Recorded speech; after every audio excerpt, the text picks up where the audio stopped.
साहू मामले को लेकर कांग्रेस नेता त्रिलोक श्रीवास ने मीडिया के साथ रूबरू होते हुए कहा कि भाजपा ने ईडी के द्वारा छत्तीसगढ़ में कांग्रेस नेताओं को डराने धमकाने सैकड़ों बार छापेमारी की, लेकिन हाथ कुछ नहीं आया। इसी तरह रानू साहू के ऊपर भी गलत आरोप लगाकर ईडी ने जो कार्रवाई की है वो सही नहीं है। कांग्रेस नेता त्रिलोक श्रीवास ने आगे क्या कुछ कहा, आप भी सुनिए। बहुत जल्द चुनाव होने वाला है और इस दौरान लगातार ईडी के छापे जो हैं वो पड़ रहे हैं, किस तरह से देखते हैं इन कार्रवाइयों को? प्रदेश में माननीय भूपेश बघेल जी की सरकार को अस्थिर करने के लिए विगत 1 वर्ष से लगातार ईडी के सैकड़ों छापे पड़ रहे हैं और ये छापे पड़ने के पीछे कोई तथ्य नहीं है, आधारहीन छापे पड़ रहे हैं। जिसको भी डराना होगा तो ईडी के छापे पड़ जा रहे हैं। व्यापारी के यहाँ, अधिकारी के यहाँ, बेरोजगार लोगों के यहाँ भी ईडी के छापे पड़ रहे हैं। कुल मिला के प्रदेश की सरकार को अस्थिर करने का ये प्रयास है।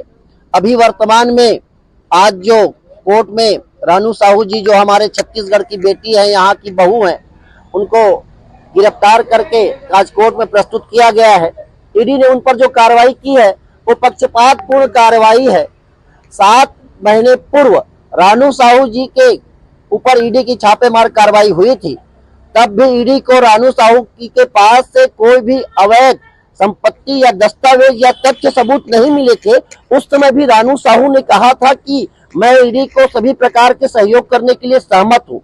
इन 7 महीनों के पश्चात पुनः कार्रवाई करना और उस कार्रवाई में यदि रानू साहू के खिलाफ कोई दस्तावेज पुख्ता प्रमाण है तो आप उन्हें सार्वजनिक करिए। सिर्फ लोगों को भयादोहन करने के लिए ईडी कार्रवाई की जा रही है।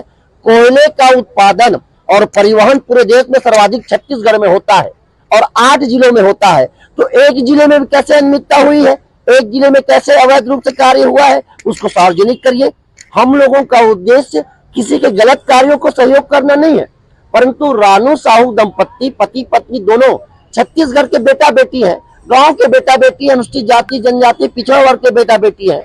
स्थानीय प्रतिभाओं को डराने के लिए, धमकाने के लिए ईडी कार्रवाई की जा रही है, ये पक्षपातपूर्ण है। हम आपके माध्यम से और अलग से पिछड़ा वर्ग संगठन अपनी पार्टी की ओर से महामहिम राष्ट्रपति महोदय से ये मांग करते हैं कि पक्षपातपूर्ण द्वेषपूर्ण कार्रवाई को रोका जाए और यदि ये गलत किया है तो इनके मामले को सार्वजनिक किया जाए। ये बात हम लोग करने आए। आशीर्वाद जी, चुनाव देश विदेश की खबरों को देखने के लिए हमारे चैनल रोशनी न्यूज़ को सब्सक्राइब कीजिए